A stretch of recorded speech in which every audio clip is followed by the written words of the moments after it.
Greetings everyone, welcome to your own channel Anamisha Genius Labs, and we are starting with a new topic called solution and colligative properties. Very important topic for grade 12 standard.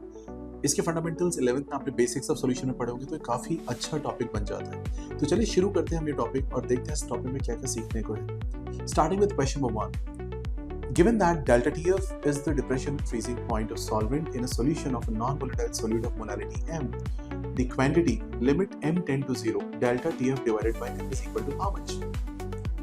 Delta T F का formula क्या होता है? आई K f M, right? अगर आप उसको put करते हो तो आई के एफ एम और एम और डेल्टा लिमिट आपकी एम टेंड टू 0 है, तो एम कितना भी छोटा हो आई के एफ एम और एम में एम आप कैंसिल कर सकते हो, तो बचा के मेरे पास K f limit theta tend to 0 sine x upon x क्या होता है, या limit theta tend to 0 sine theta upon theta कितना होता है 1। सेम लॉजिक आप अप्लाई कर सकते हो वैसे, तो इसका जो सही आंसर बनेगा दैट विल बी के F.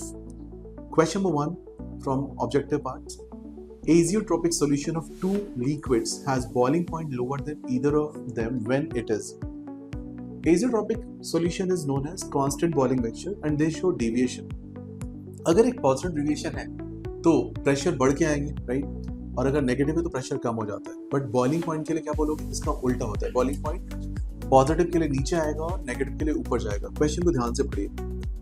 Boiling point lower than either of them, यानी बॉइलिंग पॉइंट को नीचे लाना है कांस्टेंट बॉइलिंग मिक्सचर केस में, तो कौन सा ऑप्शन आप मार्क करोगे? पॉजिटिव डेविएशन ऑफ राउट का, यानी कि option number C. Coming to question number 2. For a dilute solution Raoult's law state that, now Raoult's law का बेसिक स्टेटमेंट क्या है?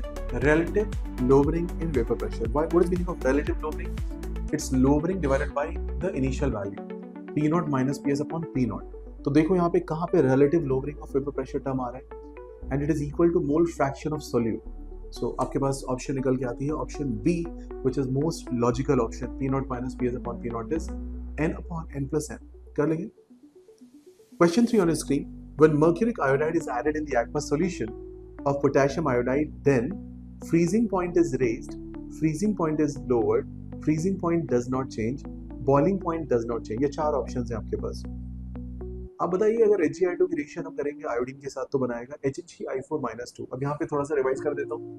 Hg2Cl2 और Hgcl2 आपने पढ़ा होगा। Hg2Cl2 is called callable electrode, जिसको हम इलेक्ट्रोकेमिस्ट्री में पढ़ते हैं, जहाँ पे बनता है 2Hg + 2Cl-, देन हम नर्स्ट इक्वेशन यूज करके लिखते हैं। Similarly Hg2I2 is mercurous iodide. यहाँ पे क्या कहते हैं? Mercuric iodide, which is HgI2। So mercuric iodide को अगर आप आयोडीन दोगे, I- दोगे, तो करेस्पॉन्डिंग बनेगा HgI4-2, which is a complex formation. और एक बार कॉम्प्लेक्स फॉर्मेशन में तो नंबर ऑफ मॉलिक्यूल्स रिएक्शन के अंदर कम हो जाएंगे, एसोसिएशन हो जाएगी। हेंस जो मेरा आंसर बनेगा, फ्रीजिंग पॉइंट पे क्या फर्क पड़ेगा वो आपको मार्क करना है। तो check the answer. Freezing point is raised because delta DF is i K f M. अब आई की वैल्यू हो गई 1 से कम, तो पहले से वैल्यू कहाँ पहुंच जाएगी? नीचे, राइट? कर लोगे। So answer is freezing point is raised. Question number 4. Which of the following point one molar aqueous solution will have lowest freezing point? जितना ज्यादा डेल्टा टीफ होगा उतना कम फ्रीजिंग पॉइंट होगा, और जितना कम डेल्टा टीफ होगा उतना ही ज्यादा फ्रीजिंग पॉइंट होगा। हमें चाहिए लोएस्ट फ्रीजिंग पॉइंट, तो हमें क्या करना है? हमें डेल्टा टीफ को बढ़ाना है। किस केस में डेल्टा टीफ सबसे ज्यादा होगा? जहां पे आपके पास नंबर ऑफ पार्टिकल्स ज्यादा होंगे। तो बताइए किस केस में आपके पास नंबर ऑफ पार्टिकल्स ज्यादा होंगे? पोटेशियम सल्फेट में 3 आयन्स है, 2K + N-SO4-, तो सोडियम क्लोराइड में 2, ग्लूकोज और यूरिया में 1 है। So what should be my answer? My answer will be A, K2SO4. I hope you understood all the questions so far. Thank you for watching, subscribing and liking this channel. Thanks a lot. So this is your first episode on POIQs of solution colligative properties. Keep watching the next one.